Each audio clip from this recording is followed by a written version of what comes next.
जय जगन्नाथ समस्त स्वागत करुँच गोटे नुआ भिडियो को आपमती अच्छे आशा कर भल थे आम ओडिया पाठशाला को आपण को स्वागत।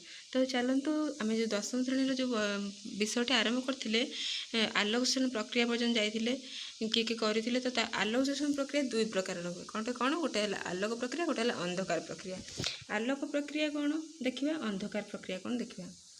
दृश्यमान आलोक उपस्थित थाइलकॉइड झिल्ली रे आलोक प्रक्रिया संगठित होता है माने जो सूर्यालोक पड़े से आलोक गुड़ा कौटी संग्रहित होता है ना थाइलकॉइड झिल्ली रे से आलोक प्रक्रिया संगठित होता है। प्रक्रियाटी को दुईटी पर्याय विभक्त करने प्रथम पर्याय झिल्ली रे सज्जित होता क्लोरोफिल अणुगुड़िकर समष्टि आलोक शक्ति को ग्रहण करते। तो प्रथम पर्याय कौन जो आमर झिल्ली रे जो क्लोरोफिल गुड़िक सज्जित क्लोरोफिल गुड़िक था से कौन करती समस्त आलोक शक्ति कौन करती ग्रहण करती। तो यहाँ हूँ प्रथम पर्याय। द्वितीय पर्याय कौन प्रथम आलोक ग्रहण करता क्लोरोफिल अणु को अणु पर्यायक्रमे अन्य क्लोरोफिल को कौन करवा अन्य क्लोरोफिल को आलोक शक्ति स्थानांतरित करता है। शेष क्लोरोफिल आलोक प्रतिक्रियार केन्द्र में पहुँचता माने फास्ट कौन आलोक शक्ति को स्थानांतरित गोटे स्थान आउ गोटे स्थान को नब तापर कौन हम ना क्लोरोफिल आलोक प्रतिक्रिया केन्द्र में जाकि पहुँचो ताकू P700 फोटो सिस्टम 1 मन रखिता फोटो सिस्टम 1 केन्द्र कहुए। यह द्वारा से क्लोरोफिलटी उद्दीपित हुए और ताठारु एक अधिक शक्ति संपन्न अस्थिर इलेक्ट्रॉन बाहरी आसे। क्लोरोफिलटी जारित अवस्था को चली आसे। इलेक्ट्रॉन टी विभिन्न वाहक क्यारियर अणु माध्यम गति करी परिशेष एक ग्राहक अणु पाखे पहुँचे। से शेष ग्राहक अणु को सहकारक को फैक्टर कहुए। जापर कौन कहली तापर कौन है ना क्यारियर वाहक कहुए अणु माध्यम गति करी परिशेषर ग्राहक अणु पाखे पहुँचे। से शेष ग्राहक अणु को सहकार व को फैक्टर कहुए बुझेगा। तो को फैक्टर कौन यह जारित निकोटिनामाइड एडेनाइन डाइन्यूक्लियोटाइड फॉस्फेट माने NADP प्लस नाम नामित oxidise nicotinamide adenine dinucleotide phosphate बुझेगा। NADP प्लस इलेक्ट्रॉन 8 माइनस ग्रहण करी विजारित NADPH रे परिणत हुए। यही समय द्वितीय पर्याय प्रक्रिया आरंभ होता है। एतिक है कौन आमर प्रथम पर्याय आलोक प्रक्रिया प्रथम पर्याय।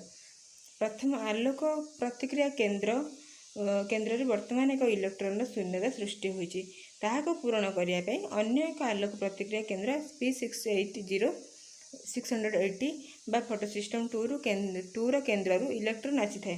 फोटो सिस्टम 2 केन्द्र आलोक द्वारा उद्दीपित होइथिबारु यह संभव हुए। या द्वारा थाइलकॉइड परिवेश रे जल अणु आलोक विश्लेषण करिथाए।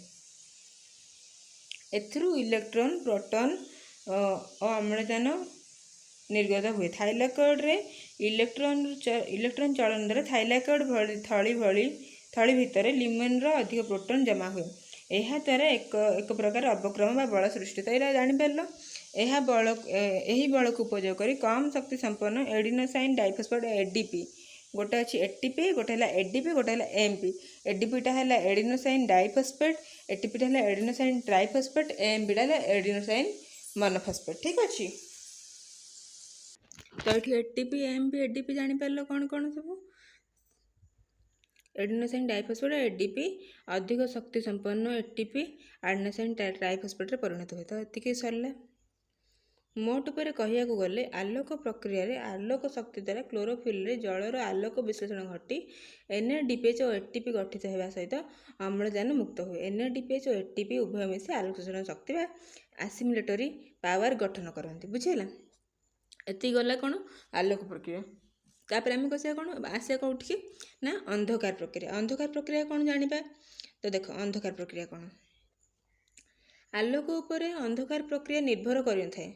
पत्रर स्तोम मध्य कोष भितर को विसरित होइतिबा अंगारकाम्ल स्ट्रोमा रसरे द्रवीभूत होई रहिता। स्ट्रोमा रसरे थिबा 5 कार्बन युक्त एक ग्राहक अणु द्वारा आलोक प्रक्रिया सृष्टि आलोक शक्ति व ATP और NADPH को उपयोग कर द्रवीभूत अंगारकाम्ल को एक एंजाइम माध्यम निज सहित विबंधन कराए।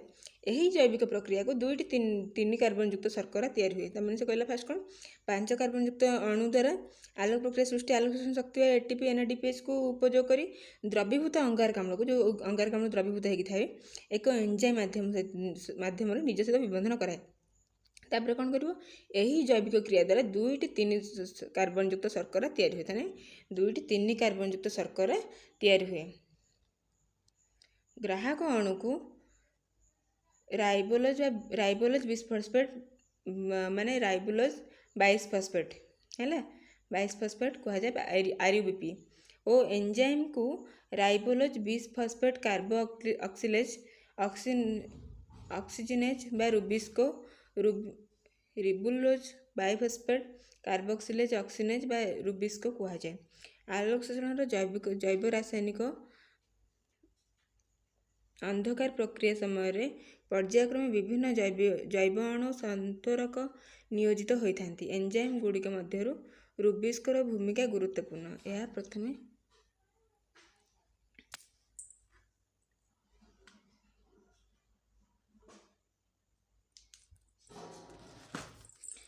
प्रथमे कौन होता देखिए यह प्रथम CO2 को जैव पदार्थ विबंधित करिवारे साहाय्य करे।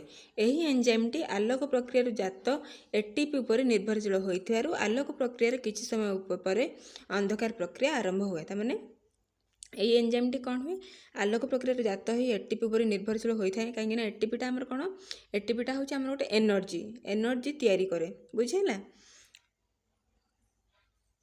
3 कार्बन युक्त शर्करा अणुगुड़िक चक्राकार विभिन्न जैव रासायनिक क्रिया माध्यम परिचालित हो एक 6 कार्बन युक्त ग्लूकोज अणु संश्लेषण करने सहित 5 कार्बन युक्त राइबोलोज बिस्फोस्फेट ग्राहक अणु को पुनर्बार सृष्टि करिथाय। चक्राकार घटुता यह प्रक्रिया को यार आविष्कार मेल्विन केल्विन का नाम अनुसार केल्विन साइकिल बा केल्विन चक्र बोली कहुए। केल्विन चक्र घटुता क्रिया 3 पर्यायभुक्त करहब। प्रथम पर्यायर ग्राहक अणु सहित अंगारकाम्ल विबंधन, द्वितीय पर्यायर ग्लूकोज संश्लेषण और तृतीय पर्यायर ग्राहक अणुर पुनरुत्पादन। देख आसला कौन ग्राहक अणु 5 कार्बन युक्त 6 × 5 कार्बन आरयूबीपी ठीक अच्छे।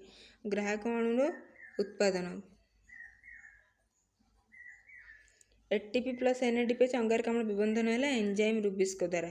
तापर पुणी आसला कौन 12 × 3C 2-3 कार्बन युक्त शर्करा तैयारी है। तापर ग्लूकोज संश्लेषण है ये कौन है ग्लूकोज बाहरी गला। तापर पुणी कौन है ग्राहक अणुर पुनरुत्पादन है। यहाँ हूँ अंधकार प्रक्रिया।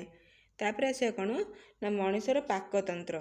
मनुष्यर पाकतंत्र आम आउ गोटे क्लास रे पढ़ा जोटा कि ये बहुत ही इम्पोर्टाट जो मैंने आज यही क्लासटा छाड़ी काली ना आज रात मुझे पढ़े कि सारीदेवी आपंकर मनुष्यर पाकतंत्र आ बहुत इम्पोर्टाट सब्जेक्ट गोटे। तो निश्चित देखूँ जदि आपण मैंने चैनल नुआ चैनल को सब्सक्राइब करेंगे, लाइक करेंगे, वीडियो को शेयर करेंगे। तो बेल आइकन प्रेस करके जमा भूलें। जदि आप बेल आइकन प्रेस करुँच तो वीडियो सर्वप्रथम जाके आपण पाखे पहुँच। तो से पर्यंत रोचे धन्यवाद।